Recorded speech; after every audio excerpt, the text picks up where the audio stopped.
Moving at the speed of the moon here. Let's go right to Pete Sack. Oh my gosh, we're almost there. We're almost there. There it is. It's totality. This is just amazing. I can't believe I'm able to bring this to you. I'm taking my glasses off for a moment because you can actually look up and see. We're seeing kind of a diamond effect, but we can see the halo. We can see the corona around the sun. The stars are starting to come out. This is just an amazing sight. I just watch for a moment while I gather myself because I'm just in awe of the sight that I'm seeing right now.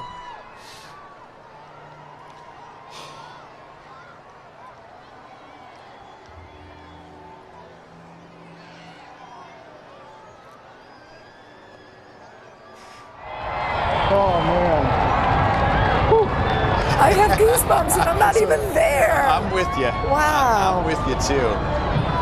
It's hard not to revel in the moment and the wonder of it. Sorry, guys.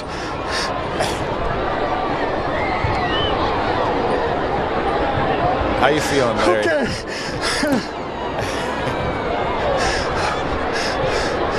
You probably don't know this about me, Rob and Judy, but I'm a crier. So I gotta let it go. Gotta let it go.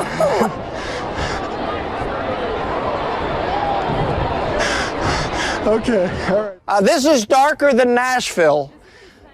In 2017, the moon was further away. The moon is closer. I just can't believe it. This is unbelievable. It just puts the eclipse of 2017 so small to this. And there's other reasons it's very special, too. You mentioned how this is a once-in-a-lifetime opportunity, so special. It's not going to be like this forever, though. If we were around 620 million years from now, actually, we wouldn't be getting any more total eclipses. What do you mean? Well, the moon is slowly moving away from the Earth about 1.5 inches every year. That's due to tidal pull from the ocean, and it makes the moon's orbit speed up slightly, so it drifts out. And that means that in about 620 years, the best you'll get is that ring of fire annular eclipse. And so we won't be able to study the corona like we can now. We won't be able to see this special thing. It really is a cosmically... So the moon will be smaller in comparison to the sun. We won't have that 400 times smaller on the sun. So we really are lucky. It is a blessing. It's a blessing and a fluke that we just happen to be able to see this on our planet with our moon and the sun where it is, and in this moment in human history. That's right. That's right. As far as we Earth's know. history, I should say. Who knows how long human history is going to last? Right. And you see just the moon still just slowly inching across, but it is an eerie feeling. I mean, it really looks like this would be dusk on any other given day. But people all with their heads to the skies, to the heavens, people taking it in just all various ways. Of course, I said this is my first time. People describe this as a supernatural, as a spiritual experience. Because the moon is so much closer, it looks as big as the sun, but the reality is it's about 400 times smaller than the sun. But what's unique is that the moon is also about 400 times closer to the Earth than the sun. And that very strange, very beautiful, extremely coincidental number ratio that we have there is what allowed us to see what we saw today. Look at this. This is what NASA astronauts aboard the International Space Station saw, the moon's shadow covering Earth. I mean, I'd never seen an eclipse before, and it was a once-in-a-lifetime type of experience. You could say it was sort of a front row seat to something majestic, even spiritual. The swell of the crowd, and we'll see that corona here moments from now. And there we go. There we have it.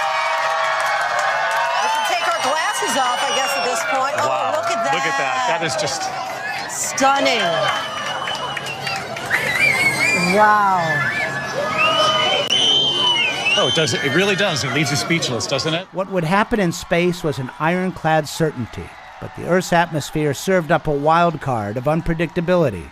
Here in Dallas, the morning overcast petered out, and a patch of blue broke through just as the day turned to night and back again in 4 minutes' time. It is stunning. Stunning. The backlight hitting all the sailboats sitting here quietly along Lake Champlain. The water is barely moving. It's like ice.